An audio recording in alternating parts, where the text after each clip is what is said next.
Buenas tardes, este es el video para las correcciones y solución de la tarea 5. Entonces vamos a empezar. Los primeros 4 ejercicios eran aproximaciones de pi con diferentes series, truncadas obviamente en la computadora. Aquí tenemos el primer ejercicio, que era con la fórmula de Leibniz, esta que está aquí, que nos da pi sobre 4. Entonces, la mayoría de estos ejercicios eran relativamente sencillos, casi no hubo errores en la programación ni en las matemáticas, porque solo era copiarlo prácticamente. Y en general en esta tarea les fue bien, el promedio del grupo fue bastante alto y hubo pocos errores en todos los ejercicios. Entonces, yo lo estoy haciendo aquí en funciones, porque esta tarea ya fue después de la clase de funciones. Y como les hemos dicho, esperamos que pongan todo su código en funciones, es más modular, es más fácil de identificar errores, funciona mejor, es más eficiente, la memoria se administra mejor, todo el código en realidad se escribe así. Y bueno, para estas todavía estamos usando imprimir al usuario y preguntar y así. Eso es práctico en mi caso para revisar las tareas y así, o a veces para utilizarlo porque nada más las corro, las llamo y y ya luego tengo, ahí mismo le puedo escribir sin tener que llamar la terminal activa de Python o de Julia y ponerle include a cada archivo, etcétera. Entonces iniciamos la suma en 0. Adentro de la función nuestra suma va desde 0 hasta n más 1 en Python para agarrar todos los términos. Y es de menos 1 a la k entre 2k más 1. Y al final multiplicamos por 4 porque pedimos pi y no pi sobre 4. Aquí se pide. E imprima el valor de pi calculado usando esa aproximación. Porque varias personas estuvieron imprimiendo solamente el valor de pi sobre 4 o en este caso de pi cuadrado sobre 6, etcétera. Y eso no era lo que se pedía. En general, noto que hay algunas personas, no son tan pocas, que están no leyendo bien las instrucciones de las tareas. Por ejemplo, acá también se pedía imprimir los n más 1 primeros términos de la sucesión y hubo muchas personas que solamente imprimieron el n más unésimo término. Y entonces hay que leer bien las tareas y lo que nos pide para no tener esos pequeños errores. No son graves porque en general los programas están bien, pero sí hay que seguir las instrucciones, tener cuidado con eso. Entonces vamos a probar este. Lo divertido de esta sucesión es que oscila en realidad. Entonces si probamos por ejemplo 3 me lo da por debajo, pero si probamos 4 que es me lo da por encima de pi. Y esta sucesión converge bastante lento. 30 apenas nos da 3.17, pero no es pesada de calcular. Podemos hacer 10.001 por ejemplo y ya nos da 3.14, 14. Ya en general no hubo errores en eso. Hubo un pequeño error en los paréntesis de que aquí no ponían, entonces la computadora estaba calculando entre 2k y luego le sumaba 1. Entonces cuiden eso. Fueron pocos, pero sí pasó. Después es utilizar la fórmula de Basel, que simplemente es 1 entre k cuadrada. Y al final, recuerden, había que despejar. Entonces definimos suma igual a 0. Hacemos la suma de 1 entre k cuadrada. Esta es la única que empieza en 1. Es la única sucesión que empieza en 1. Serie, perdón. Pero solo había que cambiar eso. Si se fijan, estos códigos son prácticamente iguales, los de los primeros 4. Solo hay que cambiar en suma y en donde calcule el valor de pi. Entonces suena que cada uno de estos podríamos meterlo adentro de una sola función que nos imprima pi dependiendo de la función que queremos, del método que queremos utilizar de la serie. Y ya podría pedirnos esa función grande un n y el método que pusiéramos Euler, BBP, Basel, Leibniz. y nos imprima, nos diga cuántas iteraciones hizo, qué tanto tiempo se tardó, qué tanta memoria utilizó. Para eso, para compararlas más estrictamente, cada una de estas aproximaciones para pi. Entonces, vamos a continuar. Vamos a probar esta primero. Igual converge bastante lentamente. Si probamos con 3, nos da 2.85. Esta no oscila, siempre va por abajo, acercándose a pi. Igual aguanta números de iteraciones bastante grandes. Y vemos que igual converge más o menos a la misma velocidad. Así simplemente con las primeras iteraciones, probando algunos valores, vemos que no converge muy rápidamente. Porque aunque acá la k está al cuadrado, pues acá el pi también está al cuadrado, hay que sacar la raíz cuadrada, etc. Entonces pasamos al siguiente ejercicio, el ejercicio 3. Aquí tenemos, le puse Euler porque me parece que parte de esta deducción fue dada por Euler, que como sabemos hizo muchísimas cosas en todos los campos de las matemáticas, entonces pues tenía que estar por ahí. Calculando pi, iniciamos suma igual a 0 y aquí dividí este cálculo porque en Python se ve muy largo, porque tenemos que llamar la función factorial, np.math.factorial o simplemente math.factorial o desde scipy.math.factorial. Entonces, si ponemos todo esto, la división en una sola línea, se sale hasta acá y casi no se ve, ¿no? Entonces está un poco latoso de estar leyendo, por eso, simplemente por eso lo dividí en numerador y denominador. Num igual a 2 a la k por el factorial de k al cuadrado entre 2k más 1 el factorial de 2k más 1. Y hacemos la suma y al final multiplicamos por 2 para quitarle ese medio. Vamos a probarla con 10, ya nos da 3.14. Creo que esta converge un poco más rápido que las anteriores, ¿sí? 1001 ya nos da 3.1414. 10.001 ya nos da problemas, ¿no? Porque estamos calculando factoriales ya de números grandes y aunque Python solo sube sus tipos de número al siguiente que necesita, al siguiente entero o al siguiente float, igual nos da un runtime warning. ¿Esto qué significa? Que es muy probable que vaya a tardarse mucho tiempo en correr nuestro código. De hecho, no lo detiene solo. Yo le tuve que dar control C para detenerlo, pero si le damos 2001, por ejemplo, nos lo da y sí lo hace. Nos da el runtime warning. Este código se va a tardar mucho porque hay overflow en long scalars, pero sí me lo calcula y me lo da 3.1414. Y vemos que ya prácticamente esta fórmula se estanca a partir de un punto. Ya es muy lenta en aproximar, aunque metamos valores muy grandes. Tal vez es por lo mismo del overflow, que ya no nos está dando un valor distinto. 1001 y 2001 nos da prácticamente el mismo valor, no se acerca mucho más. Entonces es por esto que ya el factorial está encontrando problemas. Me parece que en Julia, si utilizamos de 64, igual no aguanta tantas iteraciones, se rompe bastante pronto. Tenemos que usar el tipo long en Julia a costo del tiempo. Pero sería todo.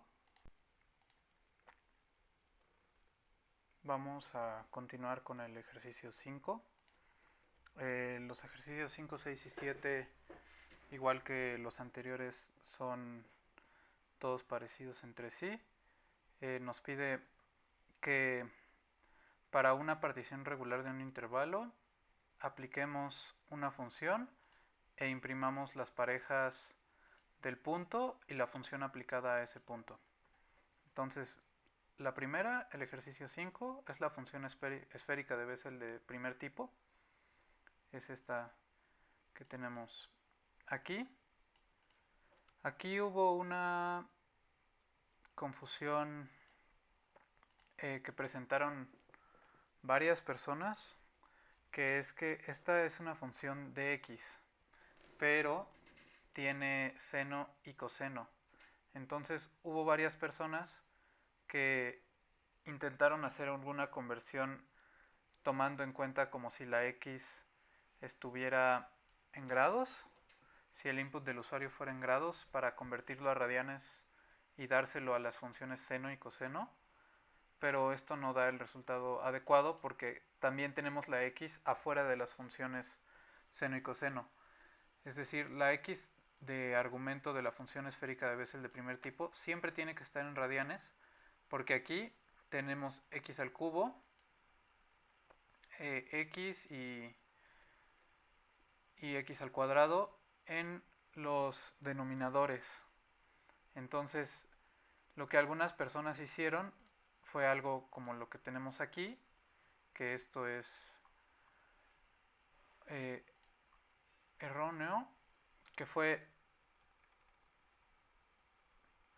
interpretar como si la x la estuviéramos dando en grados, el usuario diera x en grados, convertirla a radianes y luego esta r aplicarla, bueno, dársela como argumento al seno y al coseno, pero la x tomarla por sí sola y aplicarla al resto, es decir, como si aquí fuera seno de teta, coseno de teta y las demás x iguales, pero pues eso ya no nos da el resultado adecuado.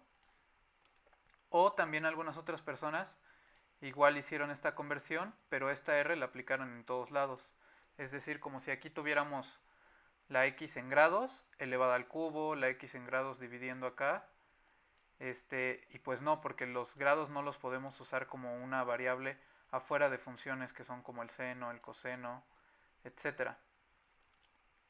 Entonces tampoco nos da el resultado adecuado. Ese fue el principal error que hubo en este ejercicio. Vamos a ver cómo es la solución. Entonces aquí lo tenemos, importamos NumPy, bueno, aquí tengo que imprime el programa un texto medio largo que más o menos dice qué es lo que está haciendo este código. Todo esto sería lo que más o menos pondrían antes, al inicio de su función para documentarla. En lugar de ponerla aquí dentro de los prints, ya lo hemos comentado, que a veces las funciones nosotros mismos las documentamos. Entonces al inicio de la función, si es algo corto, se pone con comillas y se pone aquí, esta es la documentación, bla, bla, bla. No se pone esto, nada más se pone como la función de Bessel, la calcula, pide estos argumentos, entrega esto de output, etc. Si es corto, se hace en una sola línea. Si es largo, se empieza con 3 comillas, tanto en Julia como en Python. Se empieza con 3 comillas y se pone aquí toda la documentación. Entonces, cuando nosotros le preguntamos ya dentro del intérprete del lenguaje, ya sea de Python o de Julia, que preguntamos help en Python o con signo de interrogación en Julia, la información de esta función, el mismo intérprete la va a poder indagar en lo que nosotros pusimos en la documentación y nos lo va a dar, que es lo mismo que nos está dando el Visual Studio cuando nosotros empezamos a poner una función como np.array,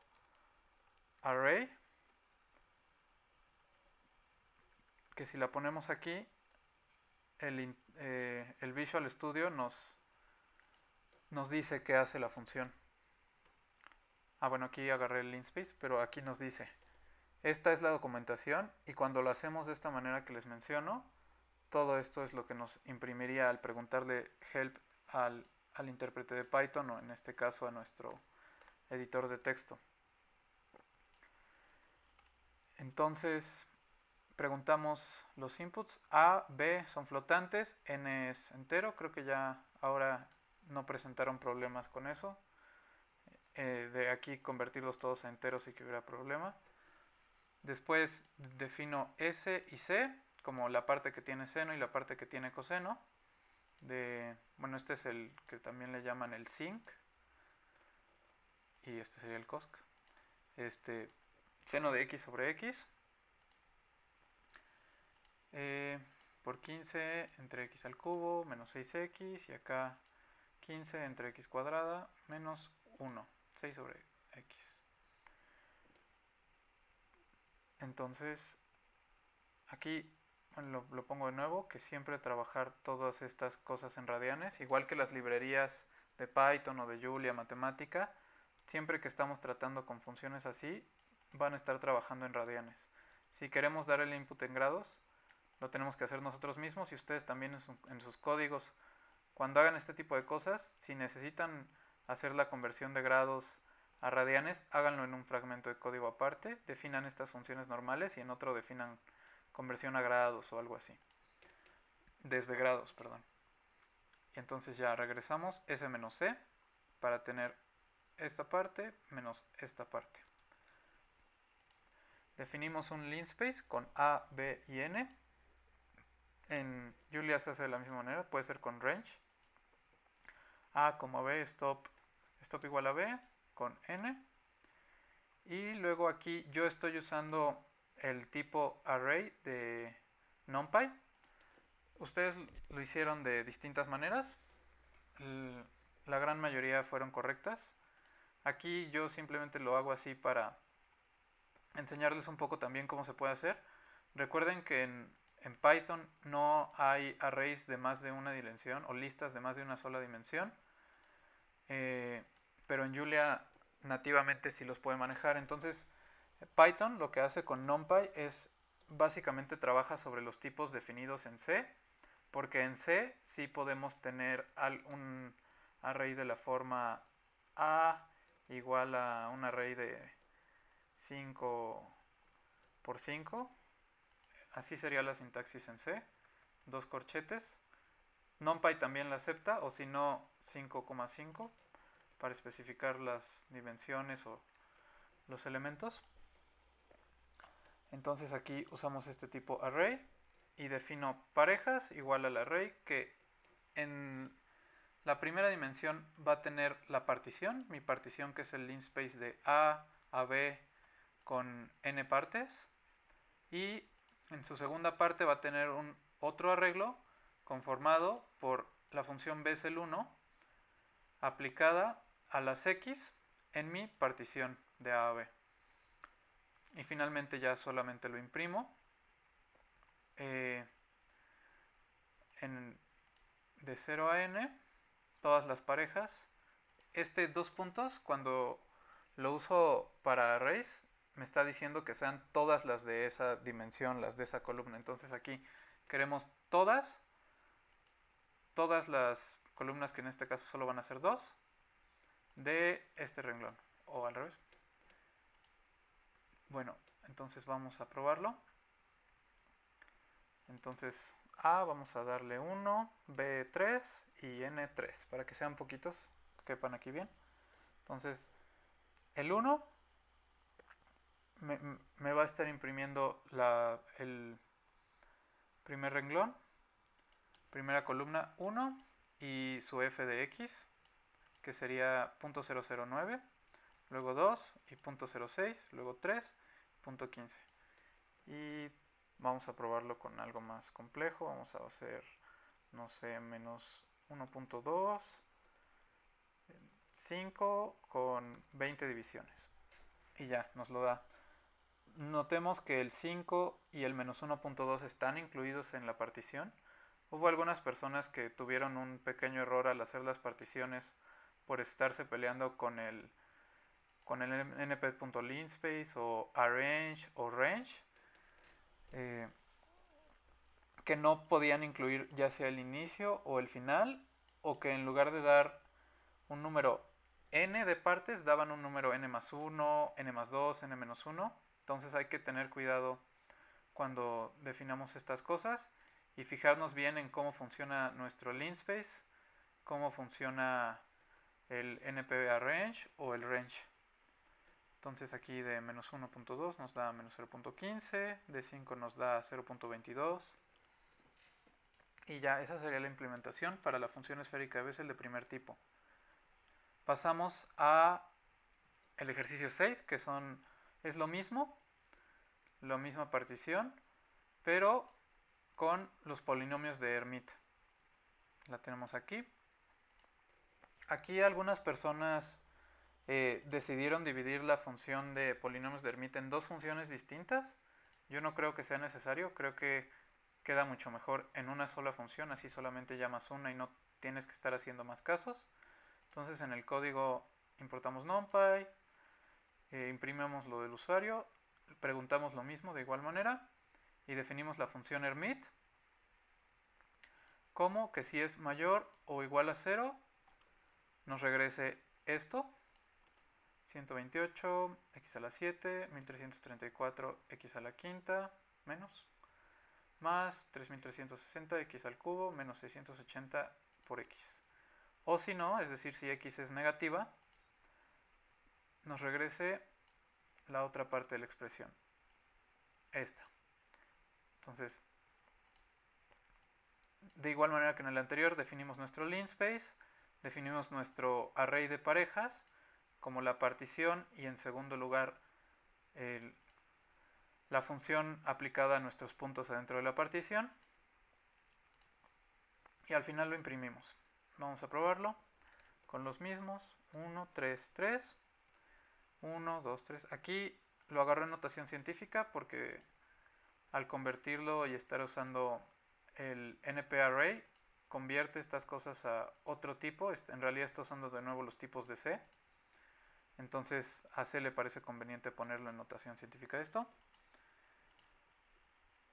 Y pues tenemos este resultado, que aquí es 1464, menos 1104 y 42.024.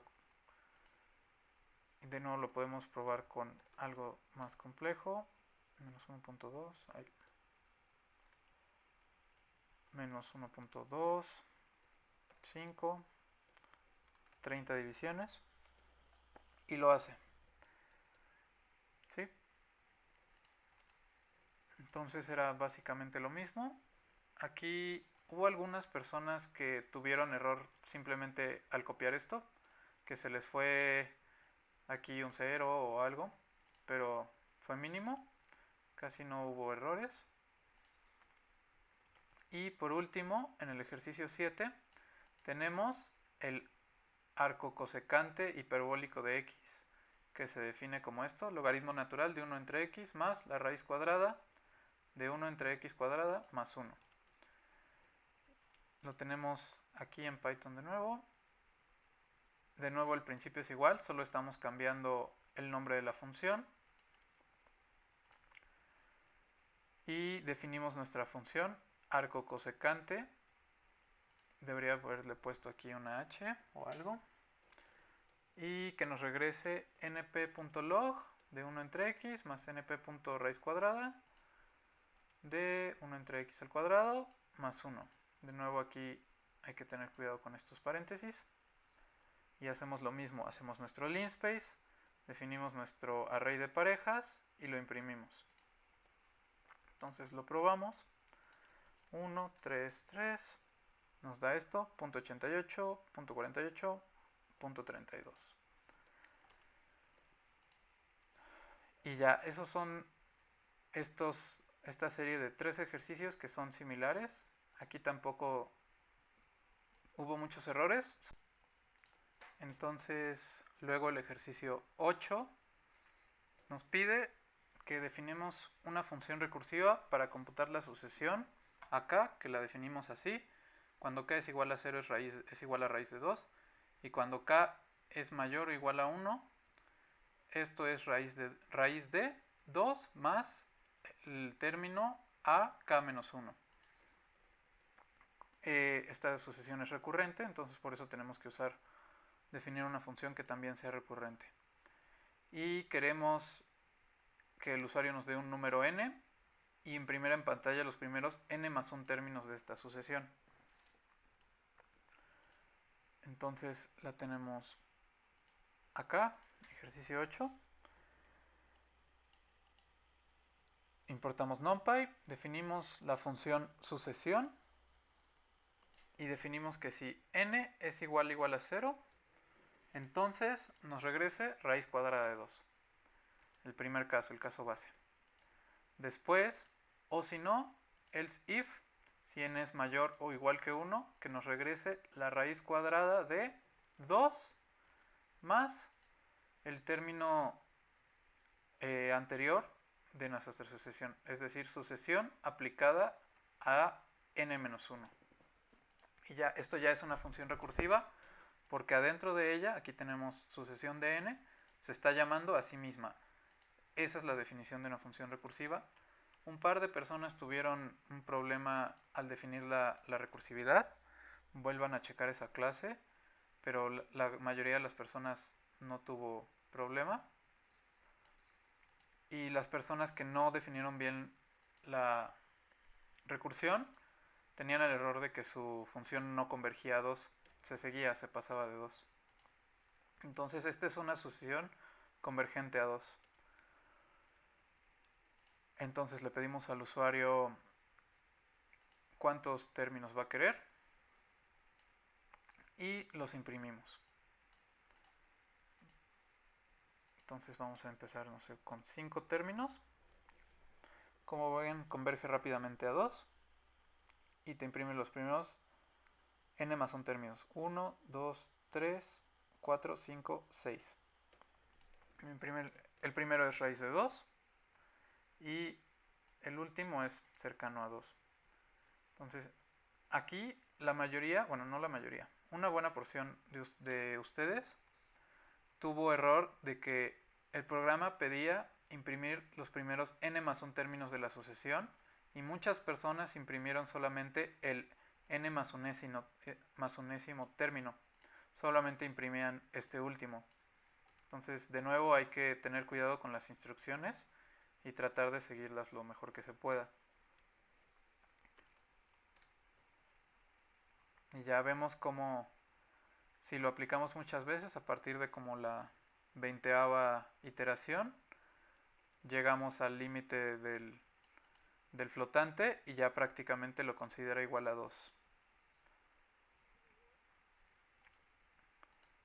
Ese fue el 8º ejercicio. Tampoco hubo muchos errores en ese.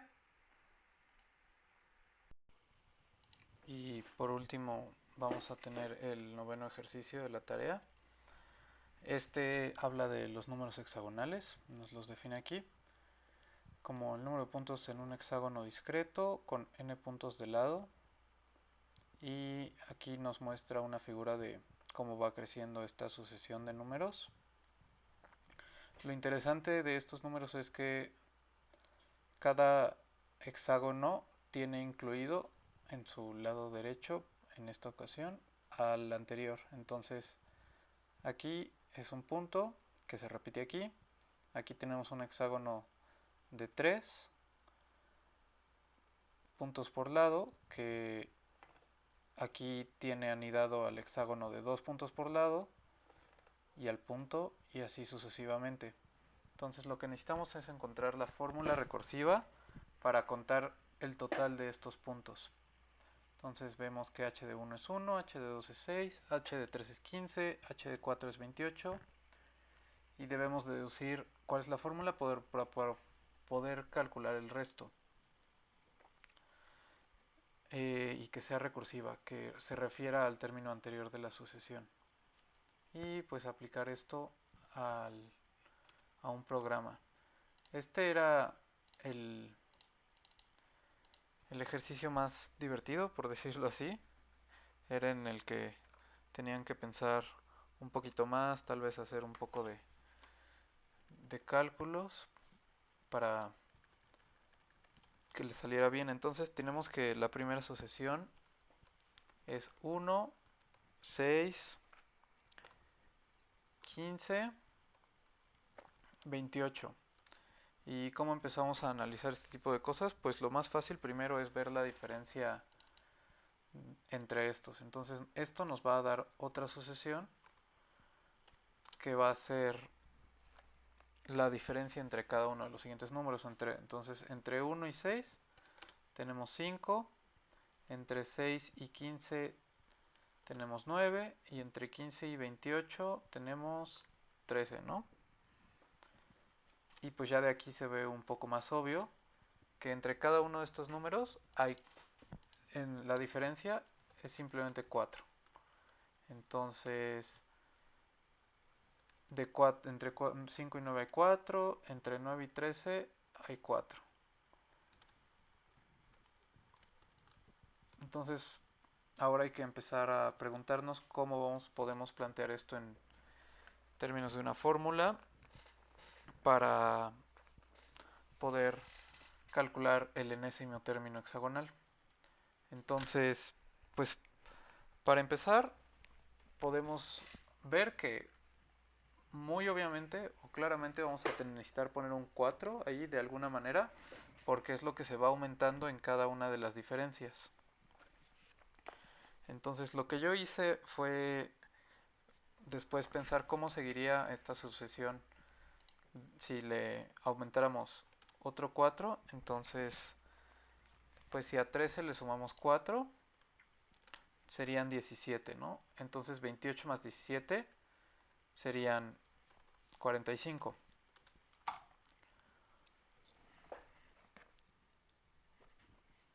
Eso es como lo más obvio.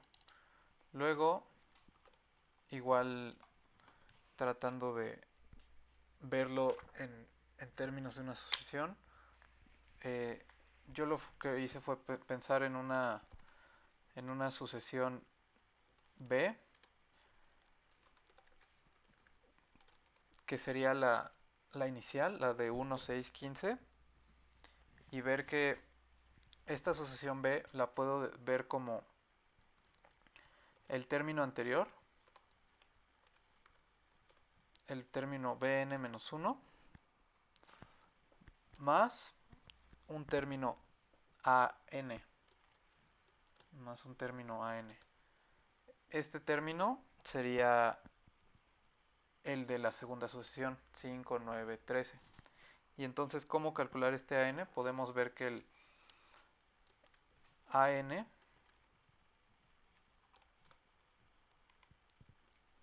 va a estar dado simplemente sumándole 4 al anterior.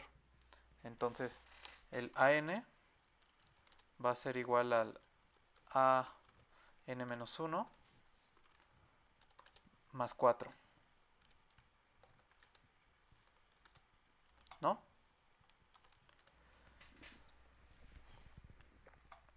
Entonces ya de aquí ya prácticamente tenemos la recursión, simplemente necesitamos relacionarlo desde tomando en cuenta la semilla inicial, que sería el 1, en este caso acá el 4, y desarrollar la fórmula completa. Entonces, el último paso simplemente sería notar que, de nuevo, el AN lo podemos obtener, no el AN, el A2, lo obtenemos como 1 más 4, lo que implica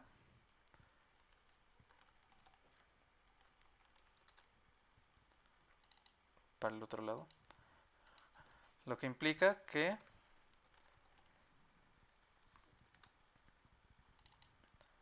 el AN, ahora sí, lo vamos a tener dado como 1 más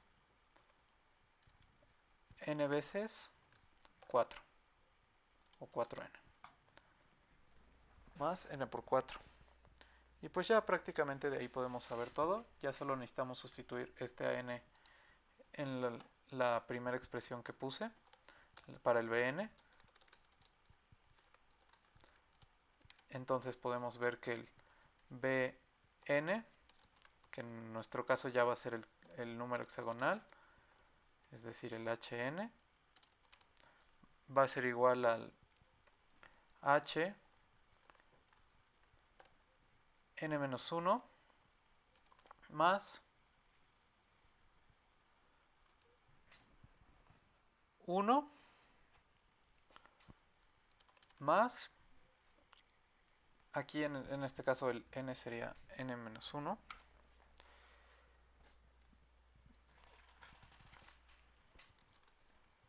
n-1 veces 4, ¿no?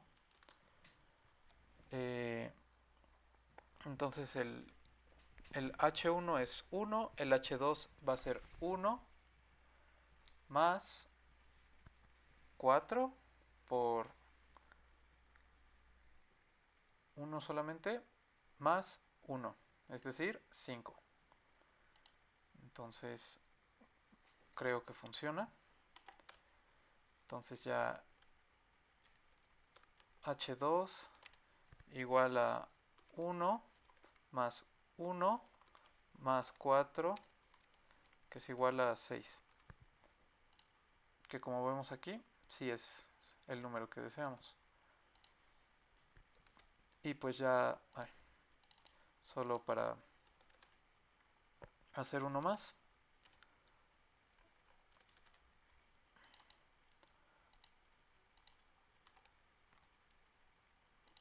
Sería el siguiente a 45.